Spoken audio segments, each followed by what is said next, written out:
నిత్యం సమాజానికి ప్రభుత్వానికి వారధిగా పనిచేస్తున్నటువంటి జర్నలిస్టులు మేమంతా ప్రతి క్షణం ప్రజల కోసమే పాటుపడుతూ నిత్యం ప్రజా సమస్యలను ప్రభుత్వం దృష్టికి తీసుకొస్తూ వాటిని పరిష్కరించేంత వరకు మేము వెంటాడుతూ ప్రజా శ్రేయస్సు కోసం అనుక్షణం పాటుపడుతున్నాం. కానీ దీపం కిందే చీకటి ఉన్నట్లుగా ఈ పాత్రికేయుల సమస్యలు రోజు రోజుకు పేరుకుపోతున్నాయి. ప్రభుత్వాలకు అధికారులకు తెలిసినప్పటికీ పాలకులు చూస్తున్నప్పటికీ ఏ రోజు కూడా పట్టించుకున్న పాపన పోవడం లేదు.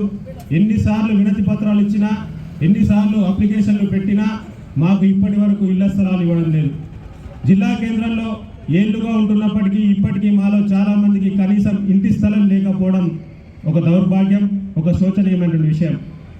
దయచేసి ఇప్పటికైనా ప్రభుత్వాలు కదిలి రావాలని, అధికారులు స్పందించాలని, వెంటనే మాకు న్యాయబద్ధంగా అందాల్సినటువంటి అర్హులైన అందరికీ జర్నలిస్టులందరికీ ఇళ్ల స్థలాలు ఇవ్వాలని చెప్పేసి మేము ఈరోజు రిలే నిరాహార దీక్షలను ప్రారంభించాం. మా జర్నలిస్టులందరికీ ఇళ్ల స్థలాలు వచ్చే వరకు మా నిర్మల్ ప్రెస్ క్లబ్ పోరాడుతూనే ఉంటుంది.